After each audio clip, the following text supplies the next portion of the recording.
Is on to Game 4, where LeBron looks to even things up and make it a best-of-3 series, while the Celtics are in search of ending their road woes. The Green Team just 1-5 in playoff games played outside of Boston this postseason. Pair of NBA champions got Steve Smith, the Hall of Famer Isaiah Thomas. I'm Jared Greenberg with you for the next hour, as well as soon as the game is over tonight in Cleveland, we've got exclusive post-game coverage where we'll react to whatever went down. Now, guys, the other night the Cavs won by 30. Last night we saw the Warriors put a 41-point beat down on the Rockets. What's up with all these blowouts when we're supposed to be getting the best basketball of the year? You know, I think we are getting the best basketball of the year, but we're just getting it on everybody's home court. I just think the stars are finding a way to play well at home, and the road teams just aren't finding a way to play well on the road yet. I'm with you, Zeke, and maybe just to add, the second unit guys, it seemed like back in the day they would come in and no matter what the score, they would play so hard and outplay the other second unit just to make it a game. But Zeke said it best right now. The stars are feeling very comfortable at home, and they are playing well. The one star or two stars that can play well on the road, that might be the team that gets a chance to advance. Yeah.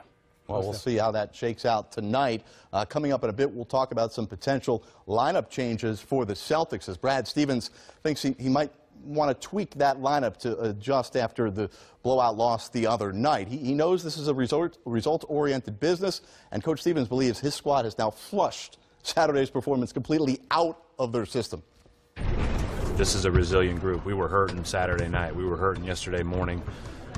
There's nothing more therapeutic than watching a bad film session and then coming to the gym and getting it out of your system. But the bottom line is, it's not about how we feel, it's about how we play, and we got to be ready to go tonight. Sometimes it's a reality check. Yeah, I definitely do. Sometimes it need to happen. And, you know, I'm not taking nothing away from Cleveland. But there's a lot of things we still could have did better, and that's something that we got to look to clean up tonight. 25-62. That's the attendance tonight expected at the Q. It'll be the 200th consecutive sellout. Dennis Scott not counted among those because he gets a free pass into the game. He is covering the series for us here. 3D, Brad Stevens is going to address the media here in a moment and maybe let us in on some lineup changes. What does your intuition tell you about what moves he may make to fix the issues they had Saturday? Well, we know the Cavs have gone to that big lineup, and it's kind of taken Boston off guard, so to speak, because they like to switch so much. So they're trying to keep Marcus Morris or Tatum or Jaylen Brown, someone to put that pressure on LeBron James early in the game. Smitty and Isaiah, you talked about it. LeBron James comes home, the stars play well at home, and set the table. The question for me tonight, guys, will those role players, will those bench players make shots like they did in Game 3? All right, so Brad Stevens has just addressed the media and said he's not obligated to release his starting lineup just yet, so he will not. Good chess move by Coach Stevens. Of course not. Of course not. I wouldn't either, Jared. But the 3D, the question I would love to ask you is, when you start to look at this Boston Celtics team, is the adjustment of maybe going bigger to try to get Al Horford and also maybe Marcus Morris back to guarding LeBron James? Well, the biggest thing on that question, Smitty, is how do you get Al Horford involved early? Early in that ball game, I talked to Al Horford off camera this morning at shoot-around. He was like, I was amazed when I watched the film how I was out of position. They'd like for him to be a playmaker when the ball's in his hands at the top of the key three-point area. He felt out of place in the beginning of that ball game in Game 3. Tonight, I look for him to be very aggressive, get back to the old Al Horford we've seen all playoffs. You know, 3D, I'll follow up with a Boston question. You know, earlier we saw Jaylen Brown out there working out. What was he specifically working on? And, you know, he got into early foul trouble, went out of the game with 2 quick fouls. Did he look a little bit out of rhythm, and what was he trying to work on out there in pregame that we may see tonight? Believe it or not, Isaiah, it's the catch and shoot. Games 1 and 2, Jaylen Brown set the tempo for the Boston Celtics, jumping out with 10 and 12 points early in that first quarter. You called it right out, Isaiah. Getting in foul trouble really took Jaylen Brown out of his rhythm and is out of his sort. So I look for him to slow down a little bit, get back in that attack mode like he showed us in games 1 and 2, and see if he can set the tempo again for the Celtics. Well, it was obvious that the Cavs knew that they were going to have to play with a sense of urgency the other night, Dennis, because, quite frankly, if they didn't win Game 3, they knew they wouldn't win the series, right? Obviously, we expect LeBron to play that way again tonight, but how do they get those other role players to buy in and come out with that sense of urgency they had in Game 3? Well, Jerry, it's the biggest question in basketball. I think most sports, and Isaiah, Smitty, you know this.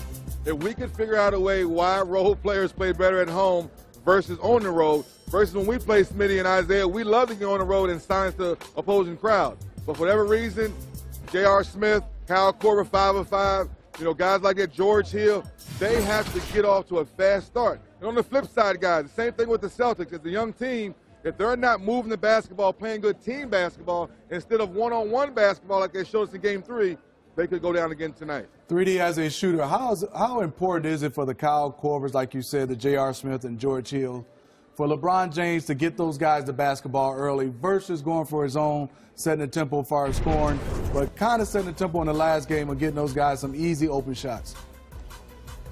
Great question, Smitty. Yesterday at practice, talking to Ty Lue, he said we want George Hill to look for his shot, go hunt shots. So we know when LeBron gets the basketball, he's going to do his thing. And LeBron said, too, that he's going to be aggressive because now when he's aggressive, now the defense has to worry about him, and that's when he becomes the facilitator we love to watch. 3D, in Game 2, I thought Cleveland really had gained control of the series. Even though they lost Game 2, I felt that they were up 20 points. Boston came back, made a run, everything else. LeBron had a big game. I felt coming into Game 3, they looked like an extremely confident basketball team. Do you sense that in terms of following this series, that even though Cleveland's down 2-1, that they feel like they're the more confident team right now?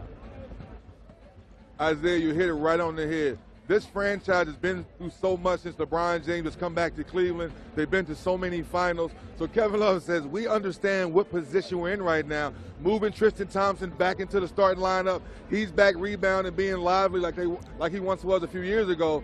So now they're trying to make sure all the new faces understand you have to play for now, play for each possession. Well, let's face it, this whole season, the whole summer is going to be about LeBron James tonight. Want to make sure this is not his last home game, right? I mean, I'm sure that will be in the buzz will be in the building if the Cavs fall behind. Come on, Jared, you're stirring things up already. Can we at least play the game first before we start talking about the summertime? Nope. Really? Nope, not at all. But listen, I mean, he's playing incredible. What's impressed you the most about LeBron as you've seen him up close and personal all these playoffs? Believe it or not, guys, this is leadership. Like the stuff you don't see on camera, going to Jordan Clarkson, going to Larry Nance, saying, come on, guys, I need you. Stay in the moment. Larry Nance rolled to the basket. You saw him play better as well in Game 3. So his leadership, to me, guys, stuff you don't see on camera right now is at a very, very high level. All right.